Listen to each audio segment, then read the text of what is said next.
Hey, Nerd Herd, it's Dynasty Nerds. We're back again this week, wrapping up our 2023 rookie class with the final group of rookie wide receivers. Yeah, a lot of interesting names here. Some of them are Boutte. And I have the greatest conspiracy theory of all time. You will be thoroughly convinced. Oh, you should definitely stick around for this. Hype it up, Rich.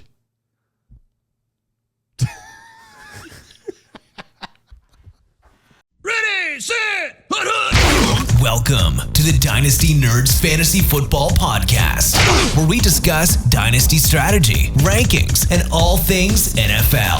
So get ready to geek out on fantasy football with your host, Rich Dotson. And welcome to the Dynasty Nerds Fantasy Football Podcast. I'm your host, Rich Dotson, and my fellow nerds, Matt O'Hara. Hey, hey. And Garrett Price. How's it going? It's going well as we wrap up our 2023 rookie wide receiver class. Rookie class as a whole. Woo-hoo. This is it. No more film watching. I know. All done. Until after the draft and some guy gets drafted a little bit higher, then I didn't know who he really... I didn't watch his tape. I gotta go back in there and watch his tape a little Double bit. back, watch a little bit extra. Wait, who? Yeah. Happens every year. So what we're going to do is we're going to break down these rookies on this episode, the Nerd Herd episode, the last, what is it, about 16 guys? 12 guys? Today is 12. 12. 12 guys. Break those down. It's a couple names to talk about here. And then next week, right before the draft, we are going to kind of give you our overall rankings and talk draft strategy. So next week's a big show as well, as we're going to take the three of ours and Jared's rankings, combine them, get an ADP, talk about those rankings, talk about some draft strategy. I've honestly got a lot to say. I was hoping I can't talk about this episode. You have a lot to say? I do. I am shocked. About draft strategy and about this class as a whole. Yeah. Not all of it great and not all of it bad. So I have a lot of things to say. So we'll get that next to you right before, obviously before the NFL draft. And then, of course, we'll record that Sunday night a mock draft and overall rankings for you to have Sunday night before your rookie drafts kick off on Monday. Yep. So Perfect. Look forward. And we might have some might do a couple videos here and there. Like we have a big, we're all going to get together in New York and watch the draft together. That'll be fun. So we'll be there for the entire NFL draft. This is the first time we've done that. It will be the first time. I'm excited. It's a new tradition we're going to start. I love it. Love it already. Haven't even done it, but I love it. Might have to get like a webcam or something. Maybe. We'll do some Twitter lives. Check it out. Maybe come to YouTube. We'll make some YouTube content maybe. So check that out. So we're diving into these rookies. A lot to talk about these guys. Some interesting concepts. We'll break them down.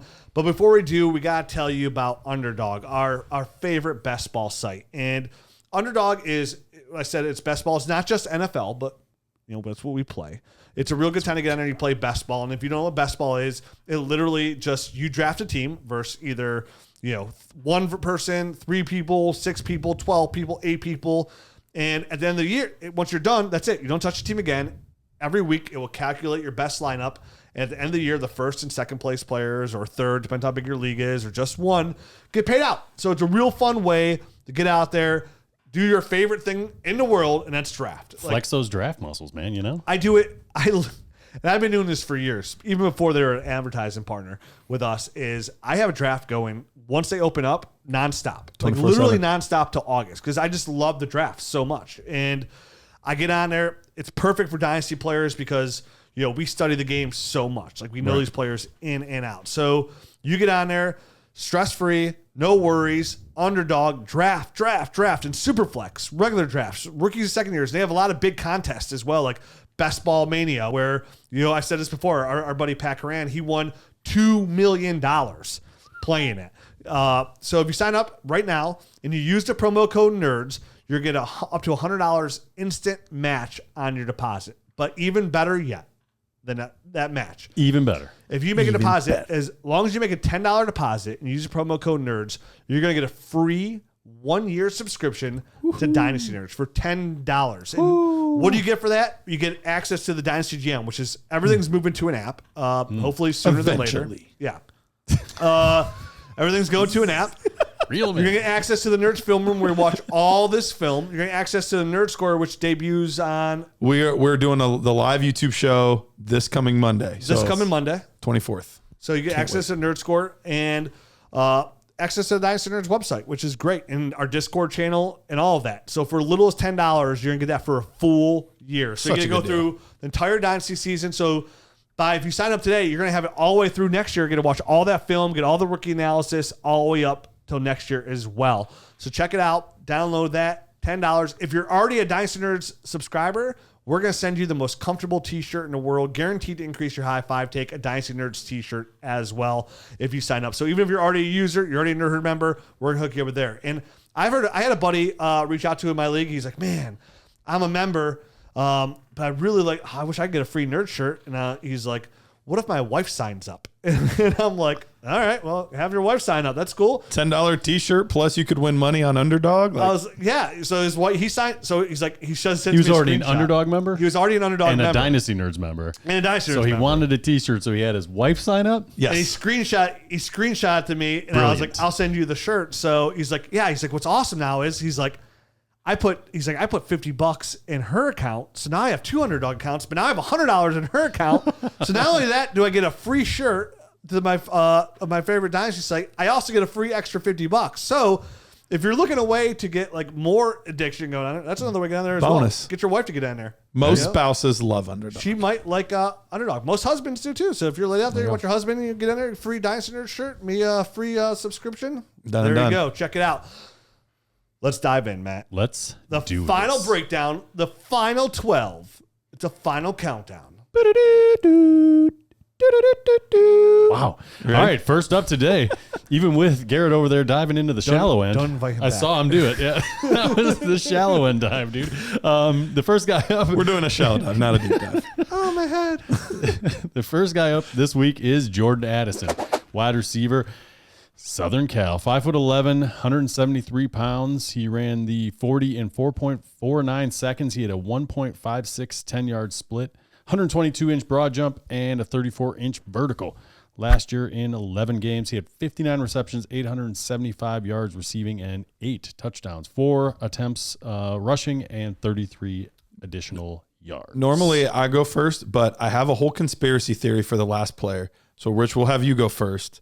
We'll go every other that way.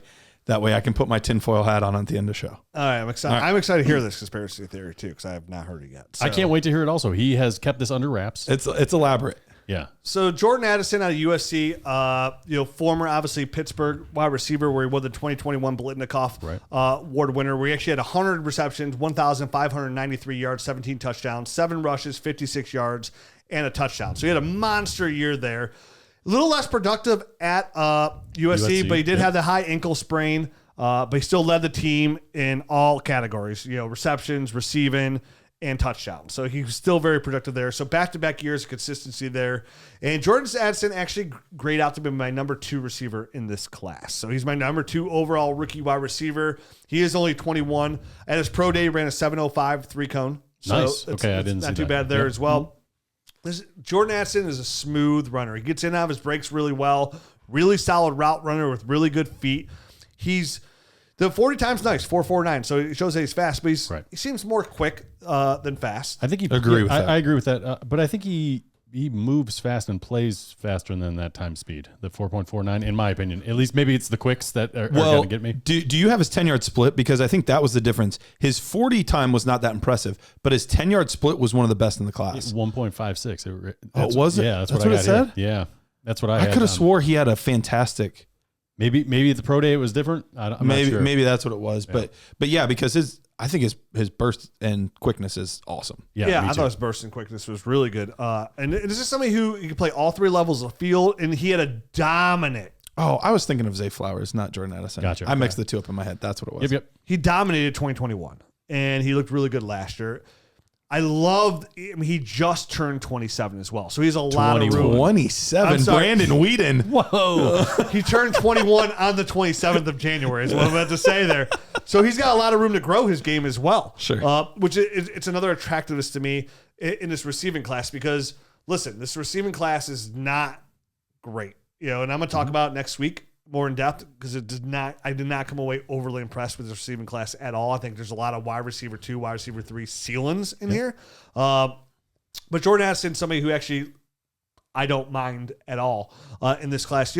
his size is going to be his number one negativity.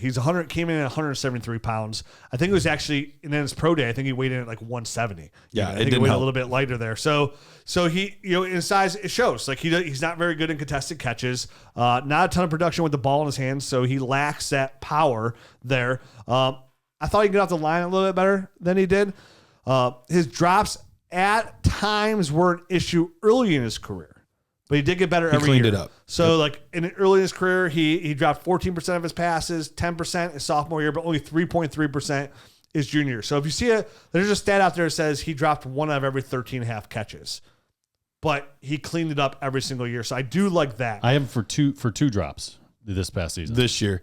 Yep. His time at Pitt, he had dropped a lot more than he did at USC. Mm-hmm. So, Jordan Addison to me seems like somebody could be a really good PPR wide receiver. So that's what he kind of screams to me. Like, this is a guy come in, be a very solid PPR guy, a very good number 2 on an NFL team with the room to grow. Like, there's a path if Jordan Addison can put on some weight here for him to be a team's number 1 receiver. It's just he's got a little bit of growing here to do as well. But I think out the gates, he's somebody come in and today's NFL can kind of help your team pretty quickly with his route running, his speed, and that's the thing. Hands. I think he's one of the, if not the most precise and crisp route runner in this class.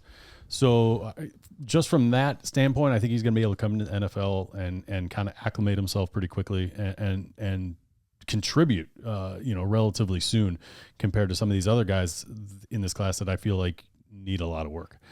So he's a much more finished product, and only being 21, that's impressive. So that's a good sign for him. The size is an issue. We've seen other guys, come to the NFL and be successful with the same kind of skill set. He separates, he's not great with, in the contested catch type of stuff because he's not big. He's not overly strong or anything like that, but he gets separation in his routes and he's a crisp route runner. So I don't think it's going to be that much of an issue for him to get the ball in his hands. So from that standpoint, I like him. He is my number 2 guy as well, just because I think he's polished. I think he's ready to contribute right away. I don't know that there's a huge upside. I don't think he'll ever be a wide receiver 1. Probably not. That's not how I view him, but I think he's going to be a real solid wide receiver 2. He could be the Devontae Smith to A.J. Brown. I think definitely he could play that role in an offense, and any offense in the NFL. Yeah, I have him 1 spot below you guys, so I have him at wide receiver 3. A guy I think we'll talk about next episode ended up leaping him for the 2nd spot. But there is the reason that I like Jordan Addison is I think you guys, especially you, which I think maybe are a hair higher on his ceiling than I am, but I think he has a very safe floor overall. When you can run as crisp of routes that he can run, when you can get the type of separation that he can, by all reports, like he seems like a good kid, things like that. So I don't have any really big glaring concerns. Obviously the catch radius isn't impressive and the physicality isn't that impressive, but that's kind of built into when you hear his size, you're like, oh, he's probably not going to do some of those things very well. And to that point, he ran a lot of screen passes and had a little bit of success at the college level, which I'm not sure that kind of stuff is going to translate to the NFL. So he's going to have to work something else out in those kind of scenarios, because I just don't think he'll hold up at his size doing all that kind of stuff. Yeah. And I think, so it was interesting for quickness. I gave him an 8.5. I think he's a very quick player. And like I said, I got him and Zay Flowers confused because, spoiler alert, he's the 2nd guy on my list. And so automatically I went to him. But I think his quickness is very good. I think his burst is solid. I think his speed is above average, but it's not as fast as I want him to be for a guy of that size. I was kind of hoping for a little bit more game speed when I watched him play, and I think it was good, but I don't think it was that much above average, which, some of the other small guys on this list, they're burners. They can make some big plays happen. And so I think if there was something that I was like a little bit disappointed in, I think that was the one thing. But all of that being said, I think he's a very safe player. He's a guy that I would be comfortable drafting in the 1st round because I don't like to miss on guys. And I don't think you're going to miss with Jordan Addison. He might not ever end up being that, go-to number 1 guy, but I do think he'll be a solid fantasy contributor for a long time. Where is he when you do like an eval? Do you see him as a Terry McLaurin type who's never going to make that, or is he like a little bit below him? Terry's better in contested catches. Right. I think he's a little bit below like a size. Terry, but like in that range, but like he's probably always going to be fantasy wise. Yeah. I think that's a good place to put him. I think there's some differences in their play style, but yes, like fantasy wise, we've kind of always wanted Terry McLaurin to be a little bit more than he has been, and he's always been this like productive low end wide receiver 2, high end wide receiver 3, which is valuable, right? But not anything crazy.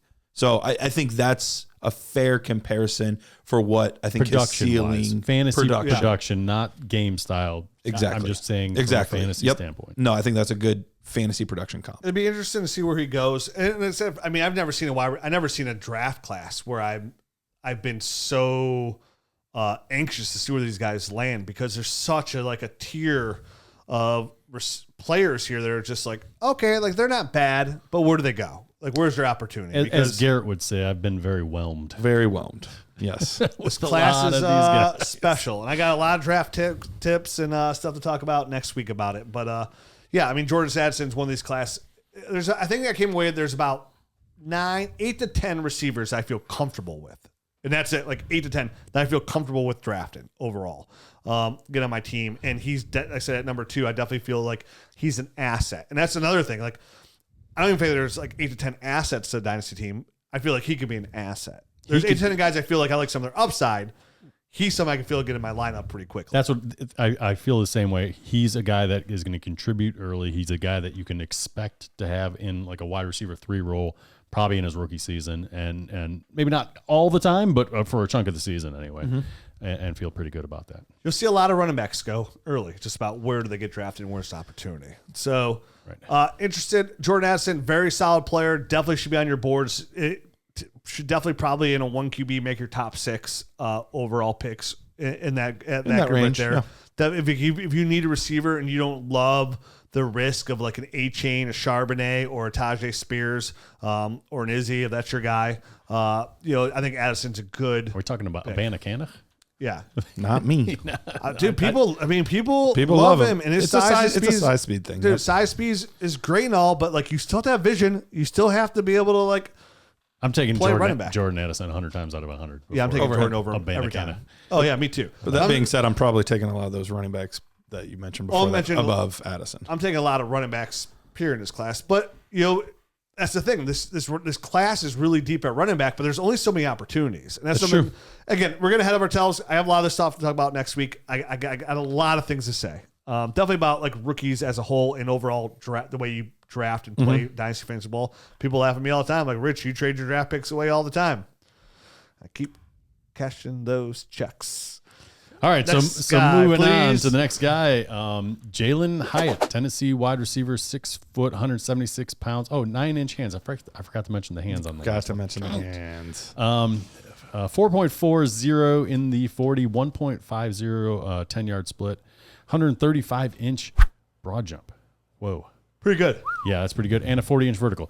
Last year at Tennessee, in 12 games, he had 67 receptions, 1,267 yards, and 15 touchdowns, 1 rushing attempt for 0 yards. 2022 Biletnikoff winner. Yes, he was. And he was kind of under the radar for most of his career until he played Alabama. And then the Alabama game happened. 5 touchdowns? 5 touchdowns in a single game against who traditionally people view as one of, if not the best teams in college football. So when you can put together that type of highlight reel in a single game, just running wild, it's impressive, and that's going to move you up people's draft boards. And I think that had a lot to do with, why he's being talked about as one of the top tier guys in this class. For me, after watching the tape, I do not have him as one of the top tier guys in this class. Third tier. A lot of it's weird to call a player Fugazi that you kind of like at the same time, but his numbers are real Fugazi. They are. And he is someone that will fill a good specific role in the NFL. Yeah. And I think will be a very good help to an NFL team. I don't know outside of best ball, UnderDog, he would be a great place to be drafted. But I don't know that I would want him on my fantasy team starting regularly. So he got one of the worst release scores in this class for me, partly because we never got to see him do it. Yep. Let's say, how to give him I was actually wondering He was free as a bird. So they intentionally schemed him consistently in the stack. Art Briles, He was used almost exclusively in the slot or off the line. So 89% of his routes came from the slot. he had significantly less press coverage. Like it averaged around like 200 to 300 reps of press coverage over these wide receivers' career. I wrote the one time I saw it, he was affected and couldn't break through the one time. He had 31 snaps where he faced press. Guess how many catches he had? 1. Yeah. So That makes sense. The one time I saw it, he didn't look great. It affected he did him. it. So they 1. intentionally schemed him to not have to deal with that. He's not good enough for NFL teams to scheme him that way.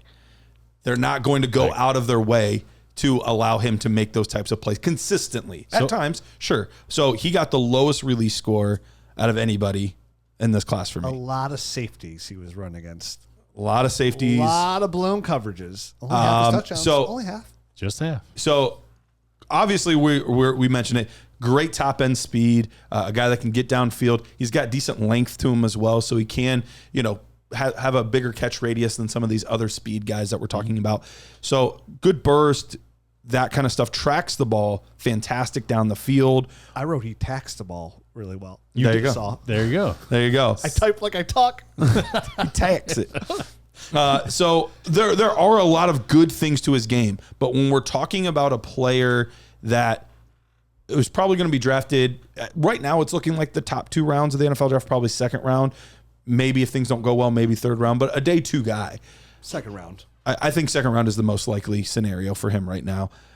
I just don't see enough of a well-rounded game for me to be that interested at the price point that he's probably going to be going in your rookie drafts. See, I don't know where he's going to be going in your rookie draft because you should probably go in the back end of the first of your rookie draft, right around there, maybe high second.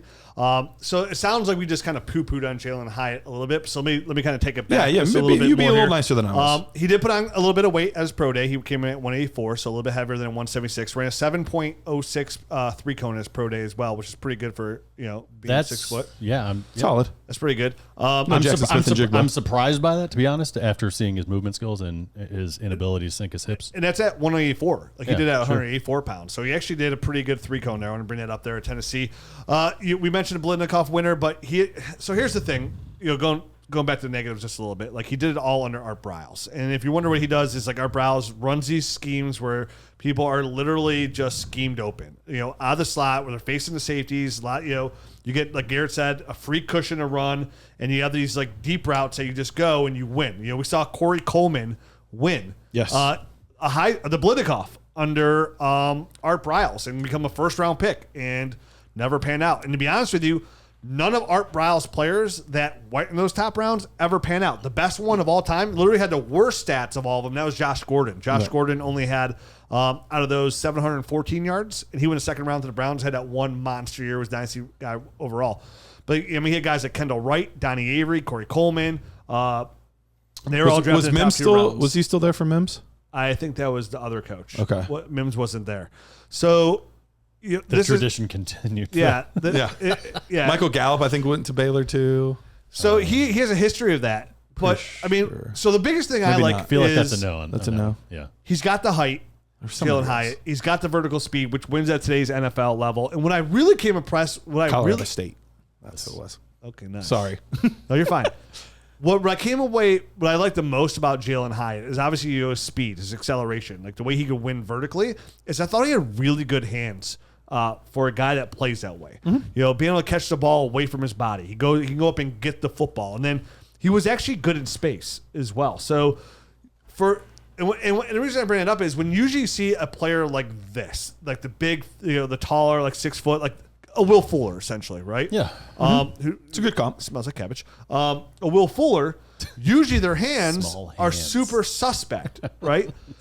Jalin Hyatt's kind of the opposite. Like he's this vertical, deep threat, real good speed, good acceleration, who has really good hands. So I'm impressed with that. So that's what kind of like, even though like I have his numbers are fugazi, a lot of blown coverages, a lot of safety crap, he does still have the ball skills for me with the go to speed in today's NFL that it still works. So when I'm amongst a class of average wide receivers that all have a ton of red flags, that all, look like a bunch of like wide receiver 3s in fantasy and a couple wide receiver 2s. And listen, people are going to get the draft capital in this class, and somebody's going to hit outside of Jackson Smith and Jigba. Somebody for sure is going to hit. Somebody's going to surprise us. I think Jalin Hyatt does have some of the skill set that has the potential to be a fantasy football asset, right? Like kind of like that running back that could break off a couple big runs. I think Jalin Hyatt, if he can get the right draft capital in the right situation, I think where he might not be using and be a PPR monster, I think he can have to give you the potential to give you the yards and touchdowns to still produce on a weekly basis. I think I think his hands are good enough, and I think he tracks the ball well enough, and I think his speed is good enough that he can still contribute from a fantasy football level. So you're a little higher on him than I am because he's intriguing to me from a fantasy football aspect. I think there's a lot of Listen, I just don't know that I would trust him week to week with his style of play and the lack of route diversity that we've seen from him, the release off the line. Like, there's just enough of those yellow flags that I have a hard time believing, or at least early on, these guys can develop some of these skills. It's going to be hard for him. And he had so much separation. Like, I have no idea if he's good in contested catches. You didn't see many at all. He only had 5. He only had 5 contested catches, period. We mentioned the thing about press coverage. His route tree is really limited because, like I said, he played 90% from the snaps. I after watching it, you said about his hips, I thought he was a little tight-hipped as well, so I was surprised by the 7.05.3 cone. Yeah. I did go through a lot of people pro days numbers for this episode, and I was like, a lot of people had a little bit better 3 cones than I thought, too, just to say it is a pro day. It's a pro day number. And he also we have to bring to attention as well Cedric Tillman.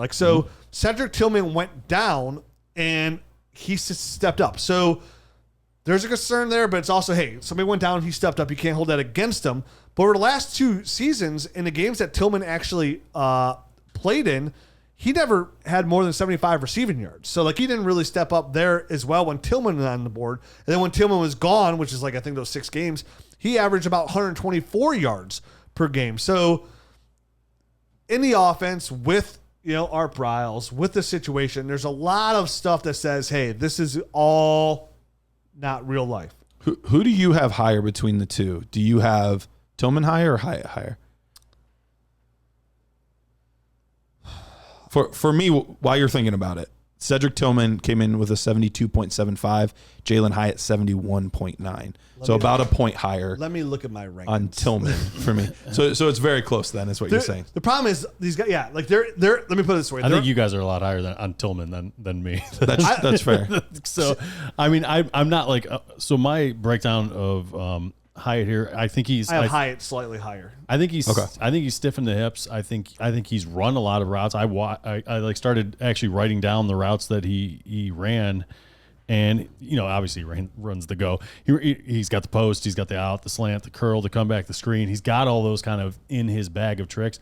He doesn't run any of them well though, except for the go stuff and the slants, the stuff that you can just stick a foot in the ground and go. Yeah. You know what I mean? Because that kind of stuff translates to, I think, is kind of, we'll call it upright. We describe running backs as kind of upright runners. Mm-hmm. He's kind of an upright route runner. He is, and that doesn't lend itself to certain routes. You're not running the whip. Yeah, you can't run the whip if you can't sink your hips. Yep. You know what I mean? It's just not going to happen. And so if he's in an offense where he is highlighted just his strengths, if he becomes what did they call Michael Thomas? Slant boy? Slant boy. Yeah. If he's in that kind of offense, maybe he could become something. You know what I mean? And that's what he's going to have to be kind of force-fed into until he develops, I think, or just a straight go guy. I mean, you don't want him to be that for fantasy purposes because you're just never going to be able to rely on the production. He just seems like your traditional Z receiver. Yeah. That's what he seems like to me. He seems like your prototypical good Deshaun Jackson. Go deep. Yeah, I mean, yes, but Deshaun Jackson was able to contribute. Will Fuller, sorry, Will Fuller. I think Will Fuller is a very good comp. Yeah. So it's just difficult for me to say, hey, because he's got some things, but I don't know that he's ever going to be able to be more than a wide receiver 4 or 5 for your fantasy team because you're just not going to get it consistently. That's this draft class as a whole, though, and that's to be fair. So it's like where are you going to pick your poison in this draft class? And like I said, I mean, his speed and those hands are good enough for me to kind of bump him up for him. They're very good. I agree with that. And it's going to come down with a lot of these guys is, like you said, like if he could fall into that situation with the slants and the go route, like we're going to have the same, like we're going to get real redundant if we keep saying that because like a lot of these receivers we're going to talk about need to go into the right system. Like they have to be placed correctly because some of the guys I have the top of my list. Like who's in Houston? I'm hoping for outlier seasons. Who's in Houston? Robert Woods. And Nico Collins. And John Mechie. Like and John if Mechie. he went there, he's got a shot to develop and be like the guy. And maybe they draft Hooker because it sounds like they're not drafting a quarterback. If he goes to a place where there's already an established number one, he's number two at the very best, and and then he's very hit or miss. So those are the kind of things I'm looking at when he gets drafted. But in some ways, though, I want him to get drafted to a team as a number two because I don't think he has the skill set and the physicality to be a number one. I know everything he'd be good at Buffalo. Basically replacing Gabe Davis? Yeah, replacing Gabe Davis. Like the quick slants to go routes with Josh Allen's arm, like the beat coverage. I think he'd be really good fit in Buffalo. I can see it. So again, say Jalin Hyatt gets drafted in the second round by the Buffalo Bills. So late second round by the Buffalo Bills. Like they give him a year to develop. Yeah, and then get rid of Gabe Davis. Then all of a sudden, like, oh, I like Jalin. Like, okay, this kind of pans out for me a little bit here. So I like Jalin Hyatt. Replace like what they wanted Mecole Hardman to be in Kansas City. There you go. Another spot that you have to like. You know, him and Sky Moore, two completely different receivers. Mm-hmm. So that can kind of off balance. Like he needs that. You know, like him and like you can't say, well, Keenan Allen's like him and Mike Williams don't mesh, right? Like they don't fit there. There's gonna be a lot like him and Drake London don't mesh. But I think in Buffalo with Stephon Diggs, like that's a real good fit for him, and definitely with Josh Allen at quarterback as well. Mm-hmm. So there's a lot of places where Jalin Hyatt does work. That's what I'm saying. I think it goes back to like how good I thought his hands were and the way he attacks the football with that size and with that speed. I'm not as negative as you are. Like I do see a path, like I said at Buffalo, I see a path for him to be actually fantasy football relevant. And again, I don't think any of these guys are wide receiver ones outside of Jackson Smith and Jigba. But I think that clears a path for him now. I'll say, okay, I see a wide receiver 2 path for him. Instead of like, oh, that wide receiver 3 we're finishing the year because, again, kind of like his college career, a little Fugazi, because he had 8 touchdowns and 80-yard receptions. Right, you know what I mean? Well, I mean, you look at his week to week, and it's very up and down. 28, 73, 166, 58, 63, 207, 174, 138. It's a best ball player right there. It is a total best ball player, and that's the kind of production that you might be getting from a guy like this, just because that's what his skill set lends itself to. A very up and down roller coaster type of stuff. So for me, on a championship team, he's a wide receiver 4 and 5, a fill-in guy, a bye week type of guy. Yeah. And I don't know how high you feel comfortable taking a guy like that. For me, it's not in the first round. No, second round. Yeah. It's gonna be all running backs. And that's it. Yeah. If people are like, "Oh, I can't believe you have Dalton and Kincaid so high," like, well, I feel very confident in his ability. You'd be proud of me. I did a mock the other night, and I took him. He was available even in 1 QB. He was available at 110, and I was like, done and done. Dalton Kincaid, bam. Yeah, because you feel good about 110. That's late. Felt great about it. I thought you were saying you took him at 1.5. No, I take your pants off. Well, there you go. All right, next. All right, moving on. Moving up in Garrett's case. Kayshon Boutte, LSU wide receiver, 5'11", 195 pounds, 9.5-inch hands. He ran the 40 in 4.5 seconds, 1.58 10-yard split, 118-inch broad, 29-inch vertical. The 20-yard shuttle in 4.25. Last year at LSU in 11 games, 48 receptions, 538 yards, and 2 touchdowns. He had 1 41-yard rush as well. Yeah, this is somebody who's going to be very intriguing. You know, the last name like Boutte. Is he 20? 21. He's the youngest wide receiver in his class. Yeah. He's young. So he just turned 21. He's the youngest I wide have receiver. 5'7" as his birth date. So, like, he's not 20. He'll be 21 when the season starts. Okay. He's the youngest wide receiver in the class. He ran a 7.14 at his pro day in the 3-cone. So not great, but not horrible. Listen, he's a very weird guy to watch. Because you can't. First of all, you can't even watch his last year's film. And coming off an I did, and it didn't help. Coming off a broken ankle, right, to start the season. That didn't heal right. He had to get 2 surgeries. 2 surgeries. Right. So, and he also wasn't in a good grace of the coaching staff. Like the coach, like literally, what's his face had to come out. Brian, is it Brian Kelly, the coach there? Mm-hmm. Yeah, had to like come out and call him out. You know what I mean? He literally said he's coming back to school, and then he had an off the field incident. He's like, all right, never mind. Just kidding. I'm coming out because he probably was going to get kicked off the team. You know what I mean? So like, but when you talk about Kayshon Boutte, it's a very because you literally have to go back, right? Like you I have did. to go back. I watched this year, and I actually watched all 3 years. Okay. And not all the games, but yeah. Right. I mean, when you look at his freshman year, like he breaks out at 18 years old, and it's a year Jamar Chase sat out. Terrace Marshall got hurt that year, so he had to come in and he stepped up. And when Terrace Marshall got hurt, like he dominated. He was averaging like 160 yards per game, somewhere around there. It was something crazy in the SEC. So over the last couple of games, he was going over 100 yards per game. And then the following year, even after that, he comes out and just boom, out the gates, starts dominating. Had 9 touchdowns in the first couple games there. So he comes in, starts playing really well, dominating that season. Clear like path to Biletnikoff winner, breakout age, everything. All these guys that like the analytics that like really get excited about. Like Kayshon Boutte is like, this is wide receiver 1 coming into 2023. Breaks his ankle, and it was bad because it didn't sit right, it didn't heal right. And he had to get another surgery. So on top of that, he also had to come back out. There was a new Brian Kelly came in at that point. I believe that's when Brian Kelly came in. So he had a new coaching staff.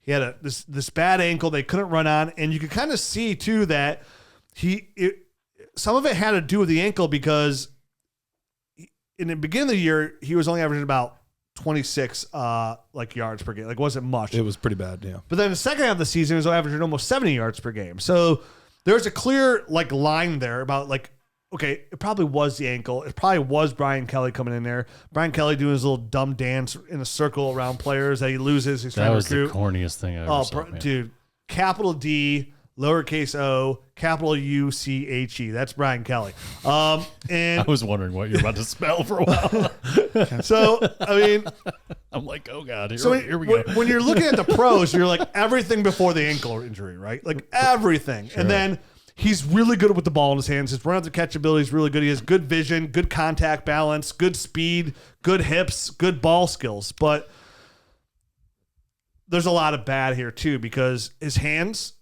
aren't ideal. He had almost a 13% drop. They're inconsistent. Yeah. Inconsistent is the best way. I mean, like he lets the ball come into his body too much. Way too much. His maturity, I said he was called out by the Brian Kelly. There's a lot of issues there. A lot of plays where you're like, does he know what's going on? Yeah, like, or does he care? Does he know that the ball is completely even disinterested? Does he know the ball is coming? Dude, right? Like, so am I right? Like, he looks like I don't even care about display. He's so inconsistent. Like, but not even consistent in that. Like, he's inconsistent in his route running. Right. He's inconsistent in his catching. His routes just get lazy at times. Like, Yes. again, Well, and you have to care? even wonder about the combine. Like, here's supposed to be this explosive athlete. Those numbers were not good. 4.5, 29-inch vertical. Like 29-inch vertical. I saw his vertical I'm not number. far from that. Like, come on, Dude. When I was like 28 and broken, I could do about a 28.5-inch vertical. I did it once. I know. So, and I'm 4'3" with 0 athletic ability. I could probably get 18 inches. I mean, Is that nowadays, like a foot and a half? foot and a half. Maybe. yeah, I'm like I could probably do that. jumping with ankle weights on basically nowadays. I could jump over my dog. I mean, she's a small So you've dog. got 9 inches there. That's halfway. But regardless, I mean, they weren't great numbers. They were not. There were times when he was running around and he literally got hit in the hands and just didn't even know the ball was coming. I watched this happen. Like, dude, turn your freaking head, man. You got to know you're a hot read right there. Like, give me a break, dude. So I don't. This is the type of guy that there's tantalizing skills that you see. There's too many red flags for me. Could it be just George Pickens? There's too many red flags. No, I don't think this is a George Pickens thing. Me neither. He has the 4th lowest score for me. Yeah. Now, granted, I kind of combined it all there, so I gave him like a little extra credit on things that I saw him do good as a freshman, that he didn't do good later. But there were some things that I couldn't let go of. I'm never going to go back to anyone's freshman. Sorry, not going to go back to your freshman year. But here's the thing. I don't care how good you are and how injured you were. I'm not going back to your freshman year to see how good you are. I wanted to see it. I don't like doing it either, by the way. It's terrible. I don't like doing it, means but nothing. But if that's the only time that you were this elite prospect, I want to see why. So I went back and watched. If I have to go back 3 years to see something good, you're probably not interested. you're That's not, fair. You're not good. Well, I went back You're because that's the only time you're he was no healthy. longer good. So, but I went back to look. I watched what I believe to be every touchdown Okay. from his freshman season. There were like 2 of them that I was like, that was an awesome play. That was a really good play. There like, are some of those. Good for you. You could see that littered throughout. But like 6 of the other ones were complete failures by the defense that just he was complete blown coverages, wide open, guys falling down. Like they were just broken plays that he took advantage of. So those are suspect to me. Yeah. I don't know how much I trust all of that. Could you imagine a guy like this landing on a Bill Belichick team or something like? Oh, like he would never see the field, Well, unless Belichick cleaned him up. Which he's done. which he has done. But I mean, Like, you don't actually, that's where he needs to go to a Belichick team. He can't go to a team that's like, he can't go to Brian Kelly and say, hey, buddy, let's do a circle video. Let me get a little, he gets slapped on the butt, but like, but not like that, like, oh, go get him guy. Yeah. Tap on the butt. It's more like, hey, it's a firm buttocks you got there. He's not off my Brian Kelly's such board. he's not off your board. He's not a guy I'm drafting. The only reason I'm saying he's not off my board is like if for some reason he's there in the 5th round, like, yeah, I'll take a flyer on him. You're right. But I'm not going out of my way to draft him. See, to me, he's on like, probably like back end of the 3rd. Like, just, you can have him. Because like this, I'll take some of your tight ends at the back end of the 3rd. Oh yeah. Well, I expect them not to be there, so they're there. I'm taking all Even a lower tier one. I'll take a lower tier tight end at the back end of the 3rd before him. Breaking news alert. I'm taking all those tight ends ahead of all these receivers pretty much too, to be honest with you. Sam Laporta, Michael Mayer, Darnell Michael Washington. Myers. I'll take Michael Myers with the mask and I'll everything. take Michael Luke Myers out of this Musgrave. guy. Yeah, I'll be stabbing Brian Kelly right in the eyeball. I'm You taking. almost said eyelash. Yeah, Cut the eyelash right off. quit fluttering at me. You're going to learn today. That's right. You're going to get dust in your eye. Yeah, dude, this is a tight end class for sure. Like, definitely in tight end premium. Like, I'm way more intrigued by those guys. Those guys seem way safer to me and offer me some kind of like. Yeah. Those guys will be on my roster for the next 10 years, right? Like, there's no promises here. So for me, for Kayshon Boutte, like, I don't know, man. Like he's got so enough. nice Like, if he gets put together. Well, your last name's Boutte. Loves the booty. Brian Kelly with those butt taps. That's where that came from. Now I get it. Like to me, like there's enough raw skill there. Like I feel like my last thing I wrote on him is like he's probably just a diva. Yeah. And I'm like, If I get mad watching a wide receiver, I'm not drafting him, dude. And I Okay. can't sit there and watch this dude without getting pissed. So I'm not going to watch him. I totally get it. If he's off your board, I understand. But like, I'm just not going. I'm not there's going to enough size and speed and strength there for me. Like Is there speed? in the There right, is not speed anymore. not anymore. You're right. It's not there There is not. anymore. Yeah, go back 2 years. There's speed. It's not there anymore, guys. Sorry. I used to drink bottle of milk. You used to drink bottle of milk? Bottle milk out of a bottle. Milk out of a bottle. I used to drink bottle of milk. Okie dokie. Yeah, they used to deliver to my doorstep. And my mom would tell me to thank the mailman or the milkman in the back room.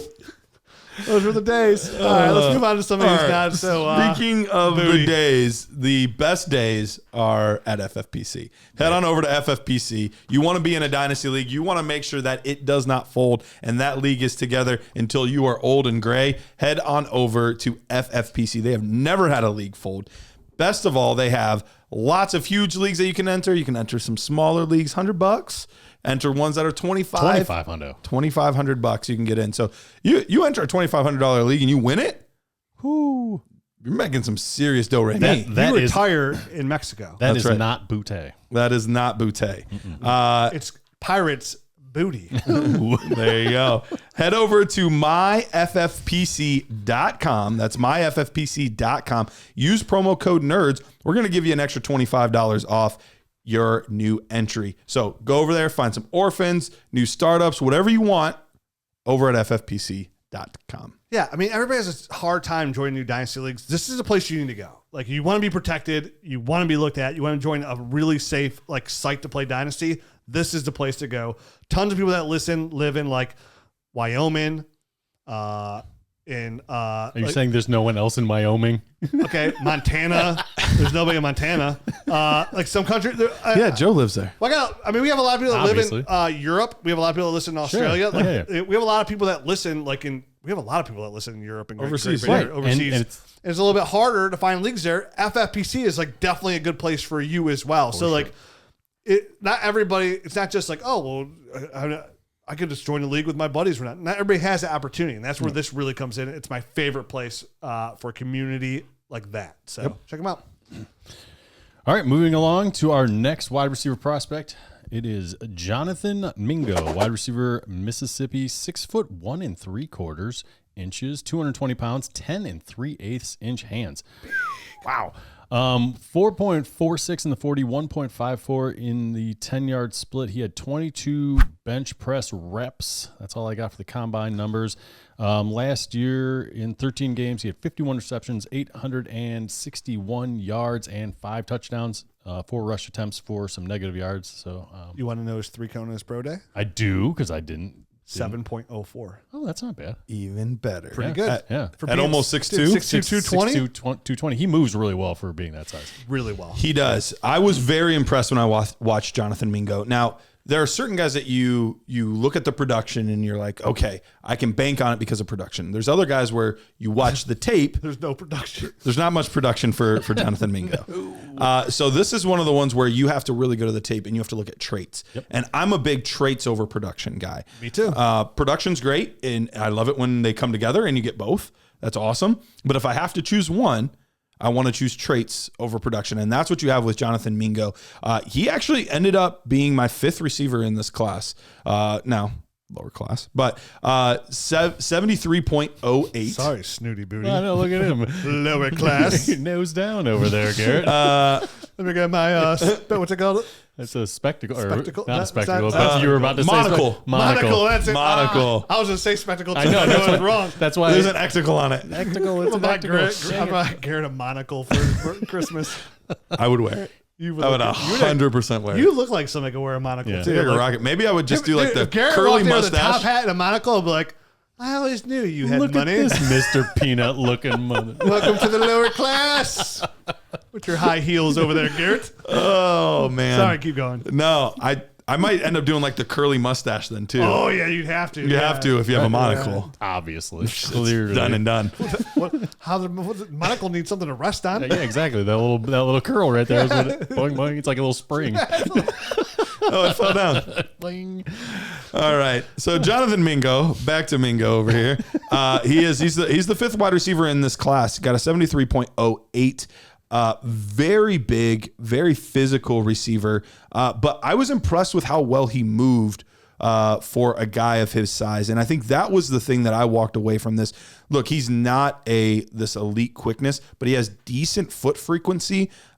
His straight line speed is really good. Mm-hmm. I mean, evidenced by his 40 time, but it also shows up in games. Some of the guys, you see it in the 40, but you're like, and sometimes it's the opposite where they look a lot faster on the field. This one, I feel like they match pretty well. His game speed and his time speed look about the same to me, and it's really good for a guy of his size. Can do some of the things after the catch. His route running could use some cleaning up. It's fine. I wrote decent. Yeah. I think that's a fair way to put it. I think he has the movement skills to improve, though. You know what I mean? Like he's bursty. He can get in and out of breaks. Yeah. And that's the thing. And we even heard the report from I believe it was Daniel Jeremiah, Ian Rappaport, somebody like that. That Two talked receivers that NFL Yes. teams are way higher on than Twitter community. that are Cedric moving Tillman up people's boards are Tillman and Mingo. And Mingo. Those are the two guys that are moving up NFL teams' boards. Tillman and Mingo. I'm good on one of those guys. Especially in a class where outside of Jackson Smith and Jigba, my other 3 receivers are all under 5'9". It's nice to have, or 5'9" or under. It's nice to have a guy of this size to be able to put up there. I think with the right grooming, with the right instruction, we could be looking at a legitimate X receiver in the NFL, which I can't say that about a lot of players. I agree. He needs to develop a lot of the intermediate stuff, right? He's very good close to the line of scrimmage. He's very good deep.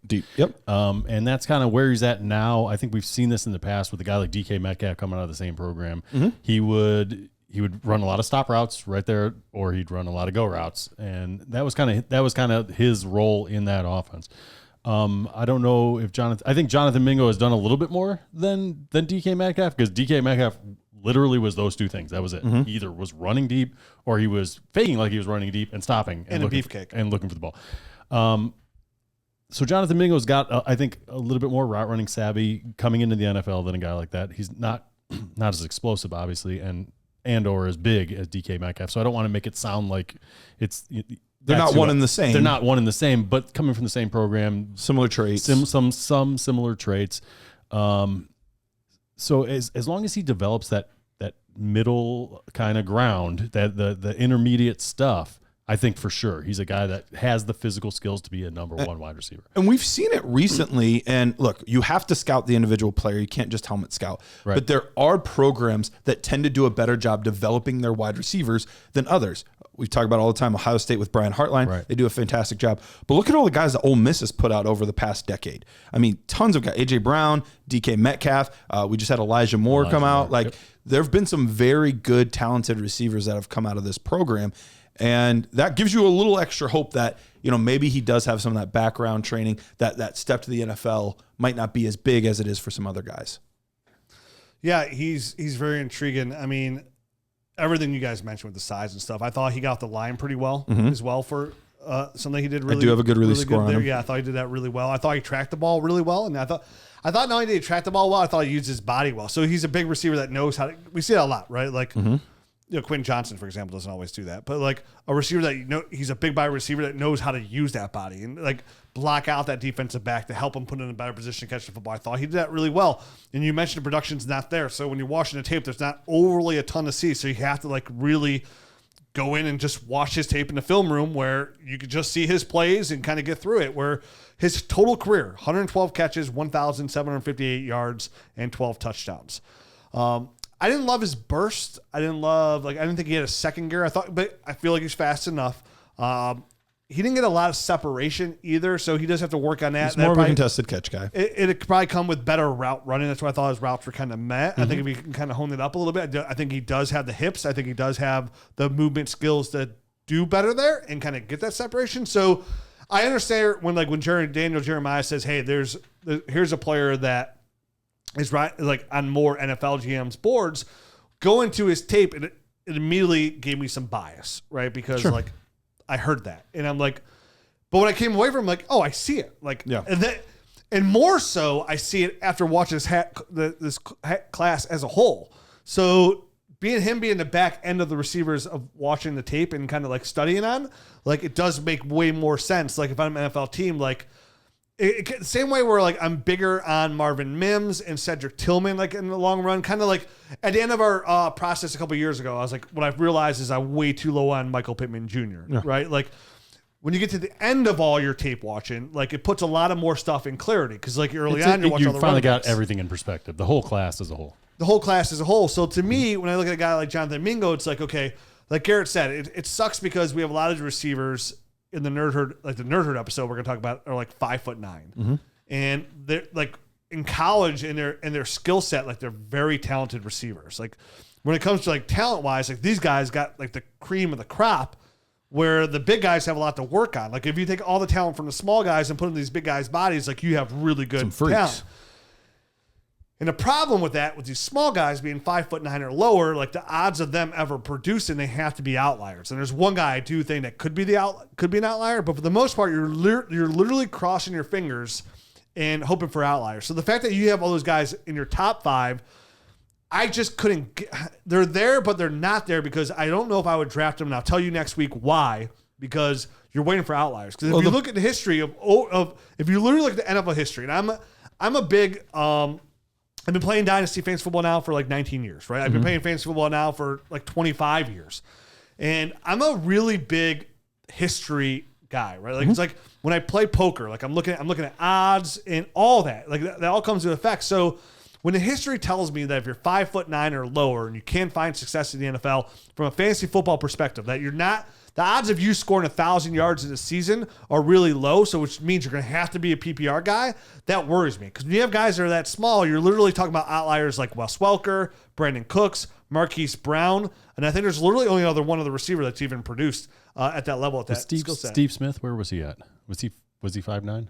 He might have been like right at Deshaun Jackson's right in that same. So if you're 5'9.5", it doesn't count. You're 5'9". He's got a 5'9". 5'9" or shorter. Right? So it does get me a little bit more excited going back here to a guy like Mingo, who has the size, the strength. When he gets the ball in his hands, he's run strong. Like, he's tough to bring down. We also have to mention he had a good combine. We also had a good Senior Bowl as well. So it does give me. I just put out my tweet of my top 15 guys. I just kind of ran out of characters, and I did have Boutte on that list. And now if I had to retweet it, which it doesn't matter because one more week, I'm in my final rankings anyways. Sure. I would put Mingo ahead of Kayshon Boutte.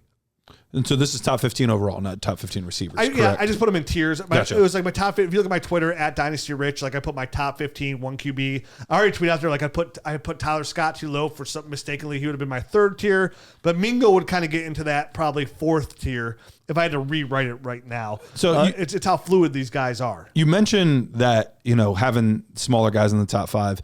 The part of it is there's just no one else to put in there. I get it. And that's the tough part of it. I totally get it, man. That doesn't mean I would necessarily draft them over the running backs or some of the tight ends, but they have to go. They have to go somewhere, and you have to put some people in your top 5. But going back to Mingo real quickly, I think the other thing that we don't always focus on enough is what NFL teams are doing.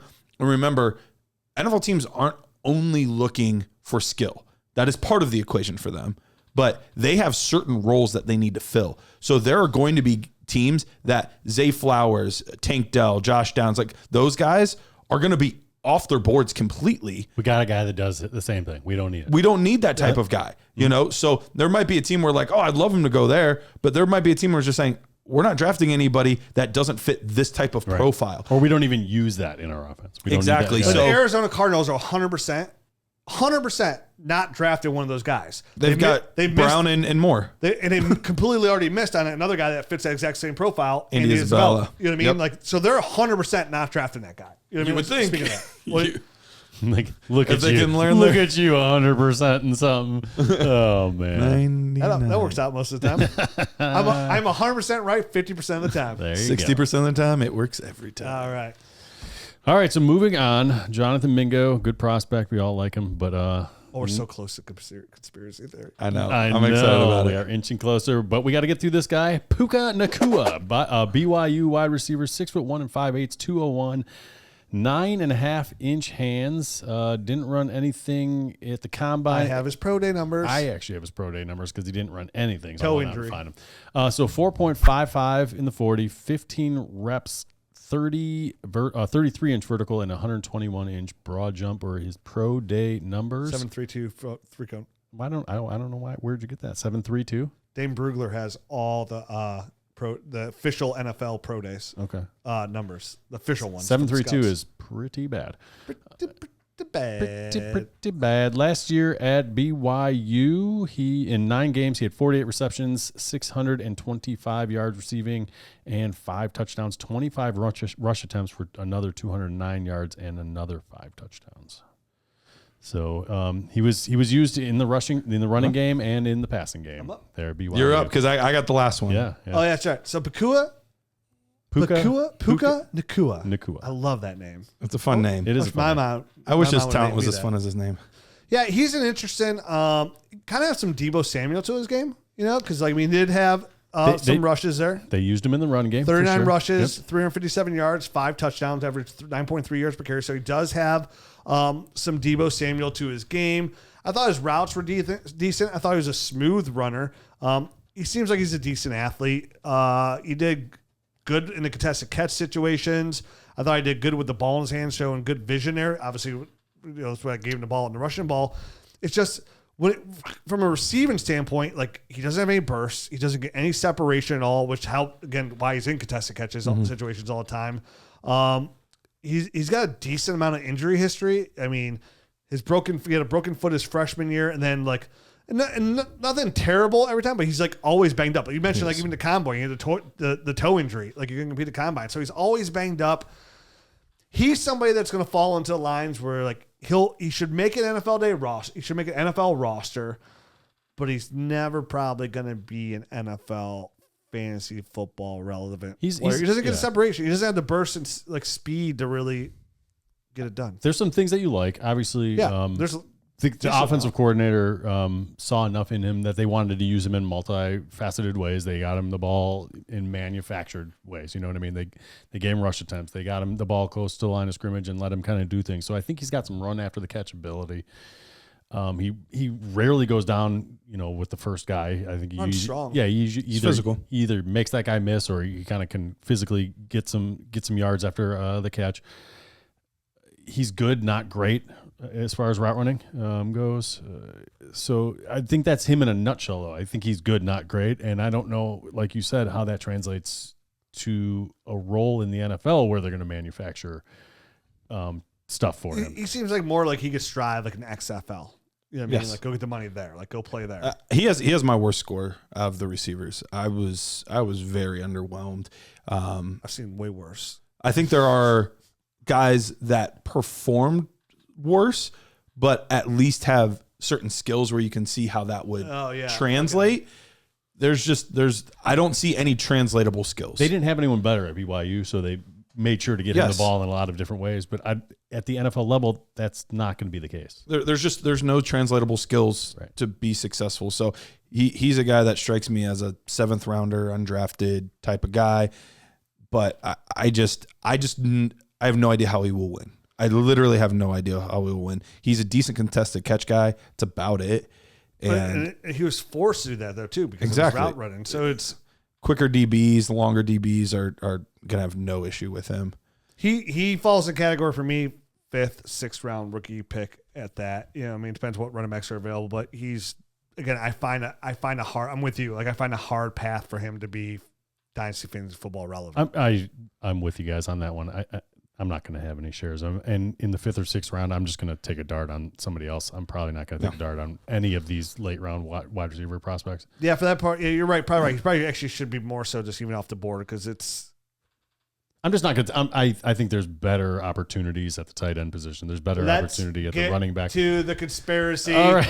Sorry to poo on Puka. Adios, Puka. Bye-bye. So our last player, not least, but not least, Rakim Jarrett, Maryland wide receiver, 5'11" 3/4 inches, 192 pounds, 9 3/8 inch hands, 4.44 in the 40, 1.51 10-yard split, 123 inch broad jump, 35.5 inch vertical, 13 bench press reps last year at Maryland in 11 games. He had 40 receptions, 471 yards, 3 touchdowns, 3 rush attempts, 15 yards, and no additional touchdowns, and a huge conspiracy. Give it to us, Garrett. So here's the thing. All right. He's an alien. With Rakim Jarrett, first and foremost, let me get this part out of the way before the conspiracy part. It's its own mini conspiracy, honestly. Wait, it's his conspiracy? No, this is my conspiracy about him. Okay. It's a mini conspiracy? This is a mini conspiracy that before we get to the major rolls conspiracy. into the bigger one. First of all of the tape on Jarrett, whether it's in our film room or on YouTube, literally like none of the games where he scored a touchdown are out there.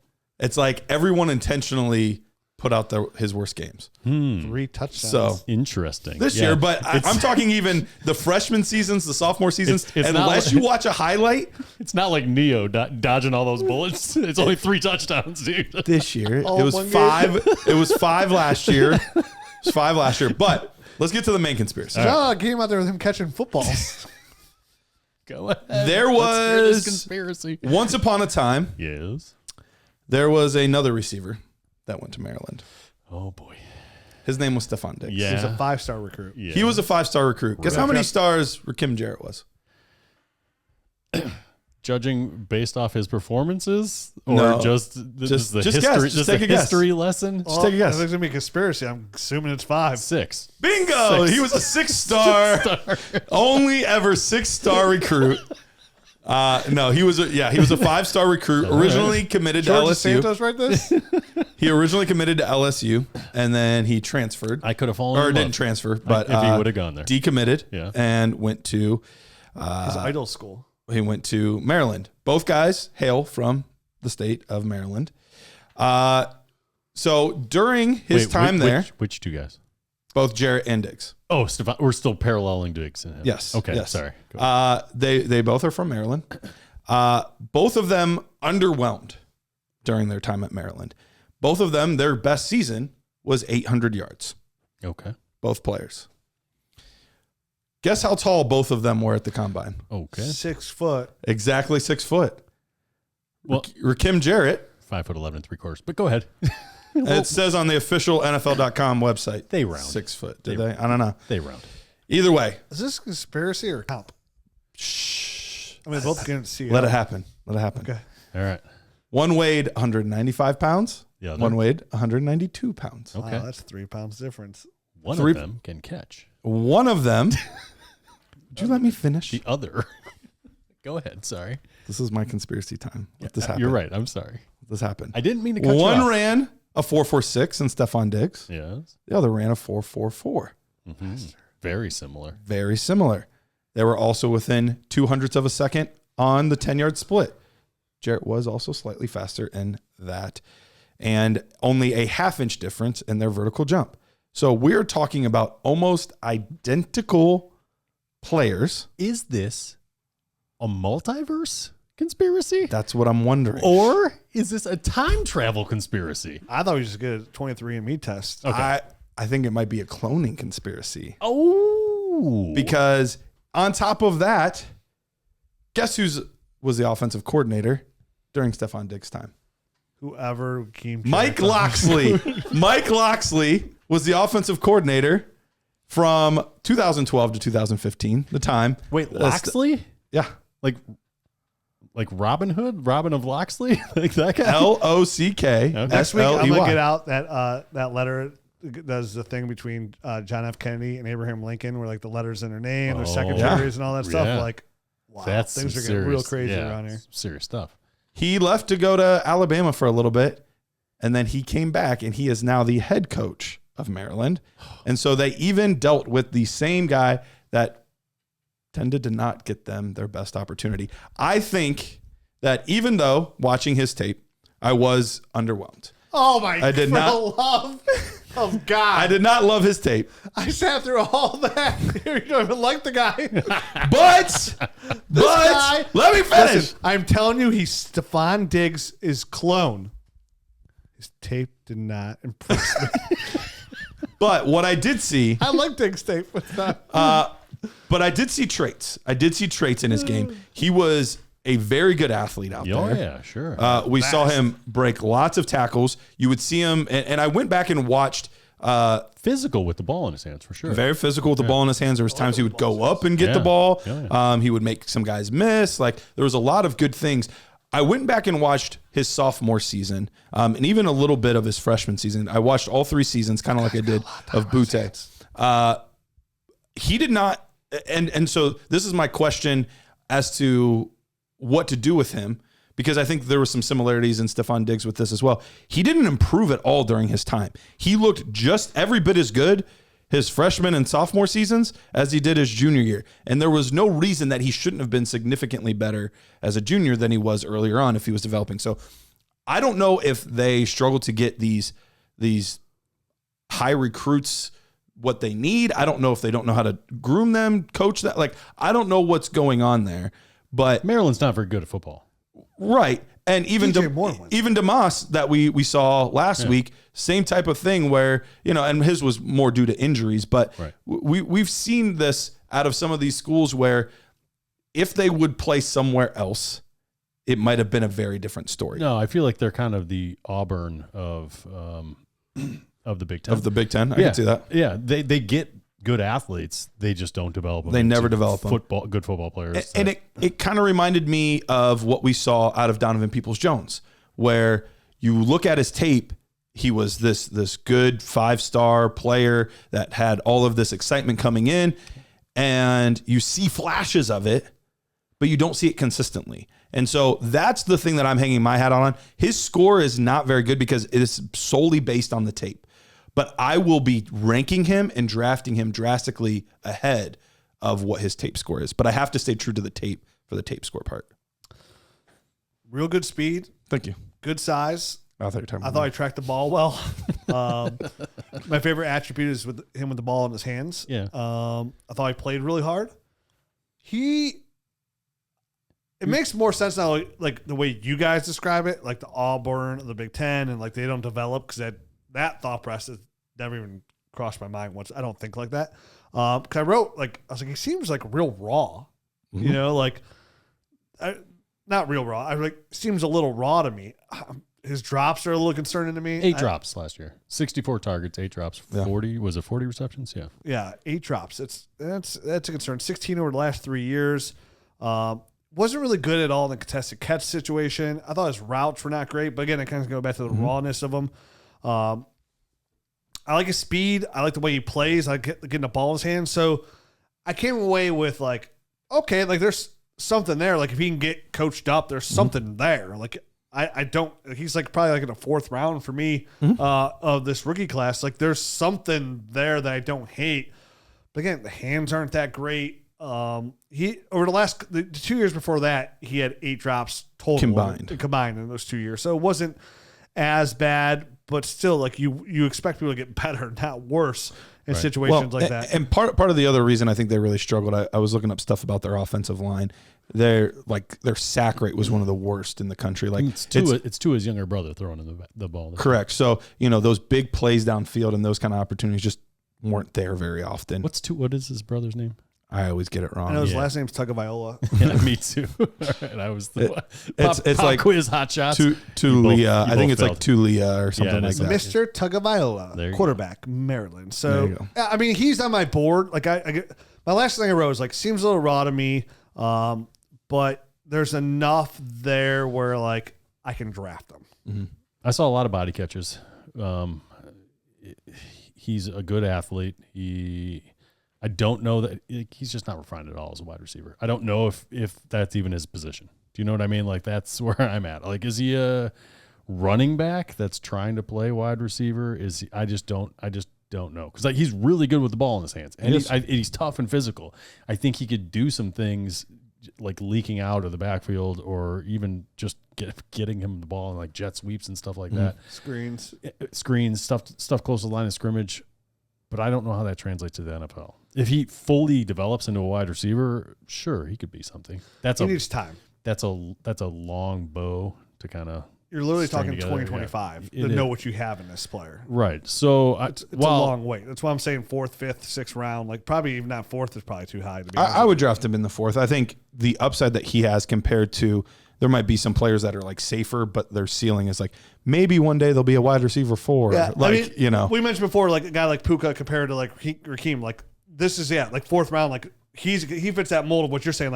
I'd rather take a guy that's raw that doesn't know what he's doing, but has the ability to if he somehow figures it out, I have something. I'd rather have that. And he has the pedigree too. I always like guys that. Well, if he's Stephon Diggs' clone, of course he's got pedigree. Exactly. He's got the pedigree and the DNA. I mean, look, they're basically the same guy. They're obviously, clearly.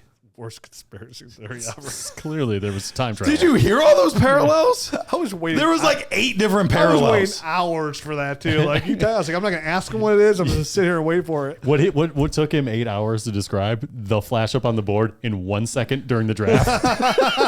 And it's just going to be all the measurables. They're going to be right next to each other, and they're going to be. I think what you missed too is I think he changed his number to wear Diggs' number because he grew up idolizing. I think he did. Yeah. Diggs as well. So it goes even deeper. That's right. How deep does this well of conspiracy go? It will now take 5 seconds to explain on draft weekend. I can't wait to dive into these other receivers to talk about some craziness going on as well. Draft Stephon Diggs 2.0. Let's dive into the next Nerd Herd show, shall we? Sounds good. Adios.